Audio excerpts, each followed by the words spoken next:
2 years ago, my brain fog was so bad that I couldn't read a full sentence in one go. Today, I can focus for 3.5 hours straight, and I have complete mental clarity. In this video, I'll tell you all the things that actually helped me get rid of brain fog. If you want me to personally help you get rid of brain fog as fast as you possibly can, then I'll do a one-on-one coaching call with you for free. If you're interested in that, go click the link in the description. The first thing I do that made the biggest difference for getting rid of brain fog is my diet.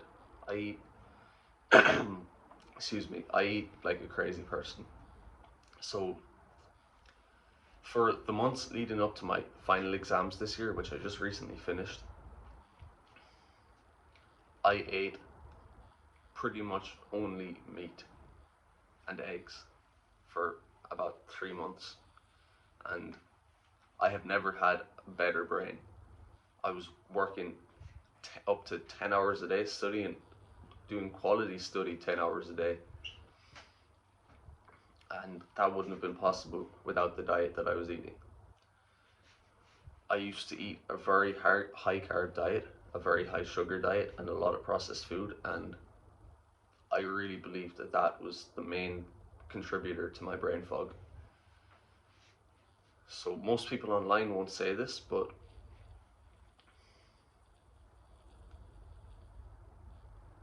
I think I know the exact diet to get rid of brain fog.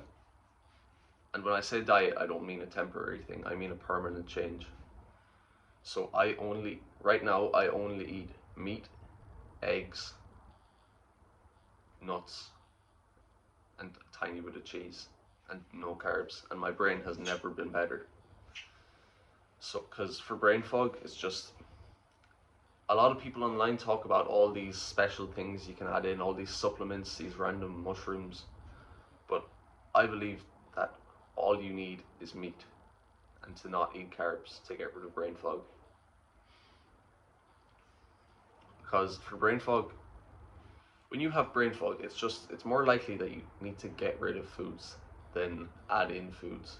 Because if you eat meat, you get the nutrients you need. You don't need to overcomplicate it with all these vitamins and microvitamins, whatever.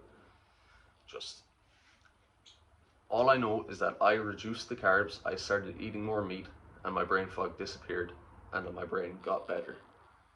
So you can listen to that if you want, but if you believe it, and if your brain fog is bad enough that you need to try something, then I have an action step for you.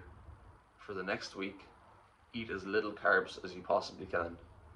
Even if your parents make you your food, just tell them the truth. You're just doing an experiment to see if you can improve your brain. Because this was the biggest reason for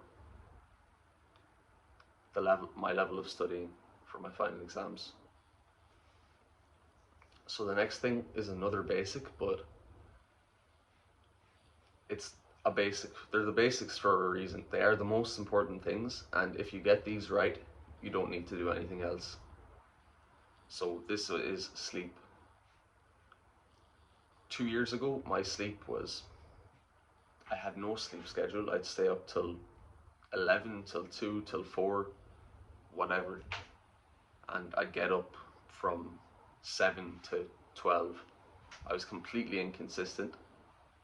I had absolutely no thoughts of a sleep schedule, and my brain fog was terrible.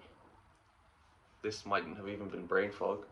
Well, it was brain fog, but it was because of sleep deprivation, and it's one of the easiest things to fix, but also fixing it will improve just every aspect of your life. So I get up at the same time every day, and I go to bed at the same time every day.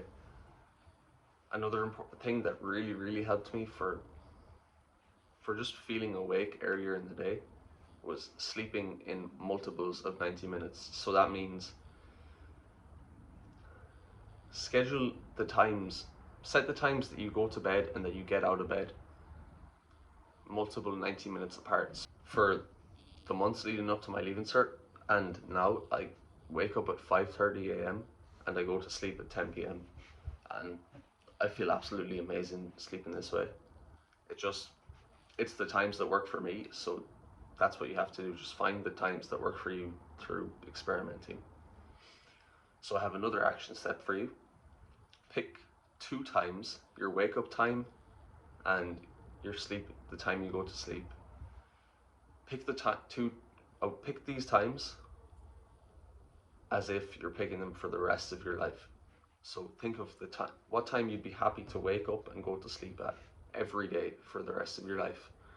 Make sure they're multiple 90 minutes apart, and make sure you're getting at least 7 hours. And the thing is, I actually started to feel better when I started sleeping less. So about 6 months ago, I was waking up at 7 and going to bed at 10.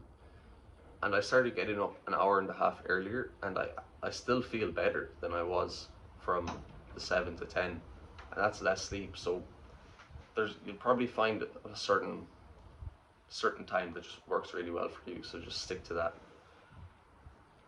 So put these times in your calendar and just do your best to stick to them. There'll obviously be some days where you'll be a few minutes off, but that's fine. Just do your best to stick to it.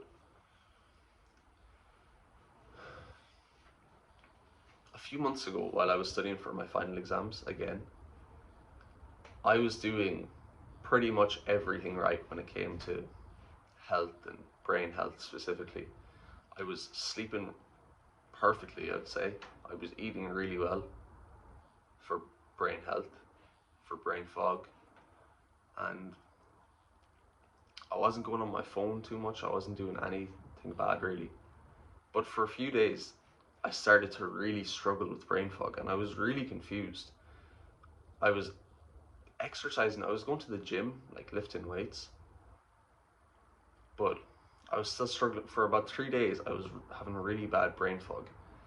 And at the end, after 3 days, I realized I hadn't gone for a run in about a month. I hadn't really done any cardio. So I wasn't sure if I was going to go because I really wanted to get a certain thing done studying that day, and it was starting to get kind of late. I was considering, like, do I go or do I just study? But I decided that I really, really needed to get rid of this brain fog, so I just tried going for a run and see what it did. And I ran about 3 kilometers. I went fast, at least for me, and I was breathing heavy. It was good. I felt really good on it. And I got back, I had a shower, I went back to study, and I felt absolutely amazing. It genuinely helped so much. So what I learned from that is that exercise is very important, but specifically cardio, so something that makes you breathe heavy.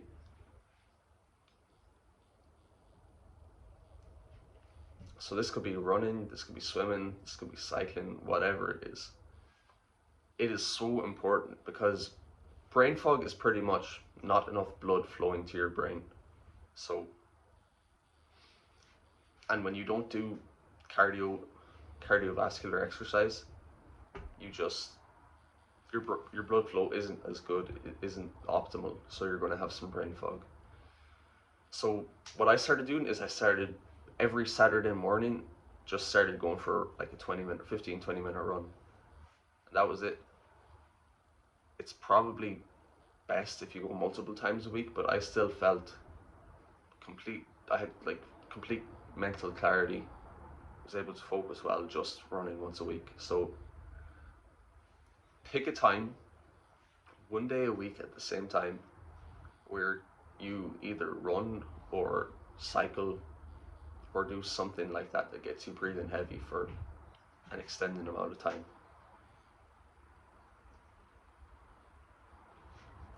Because even if you do everything else right, if you don't do this, if you don't do cardio, you will still really struggle with brain fog.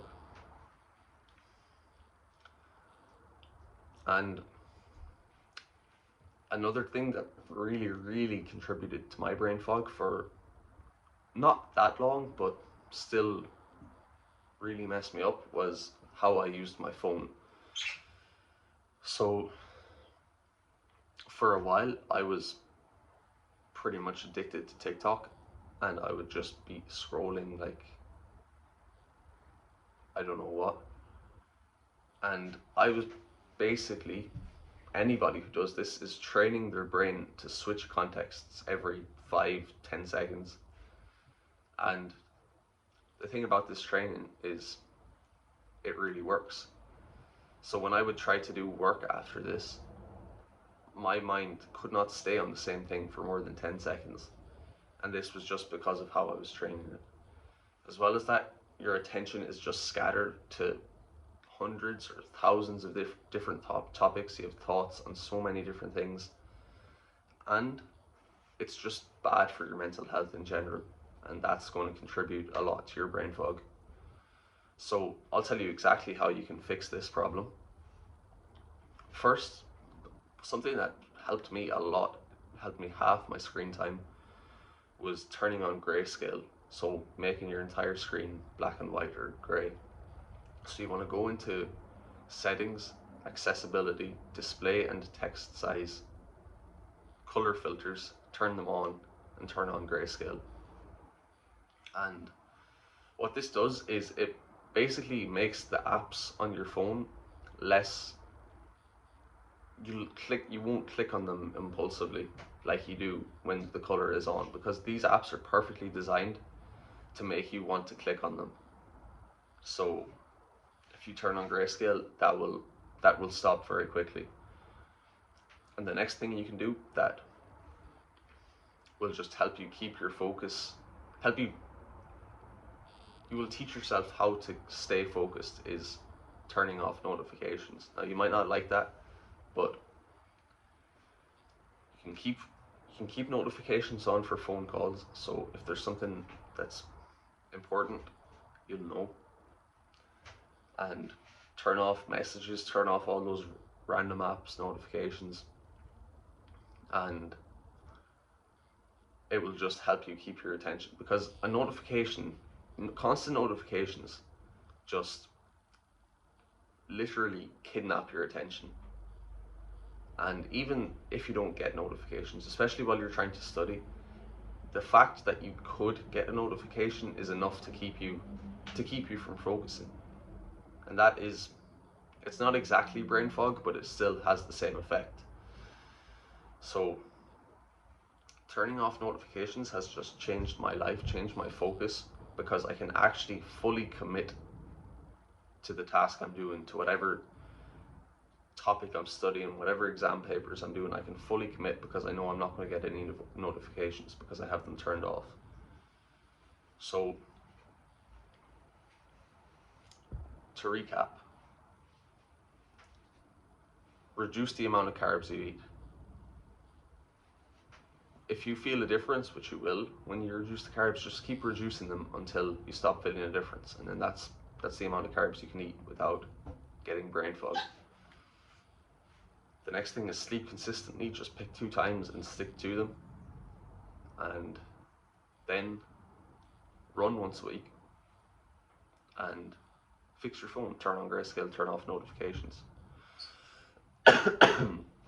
If you want my help to personally get rid of your brain fog in as quick a time as possible, you can book a free coaching call with me. If you're interested in that, go click the link in the description. And I hope you found this video helpful.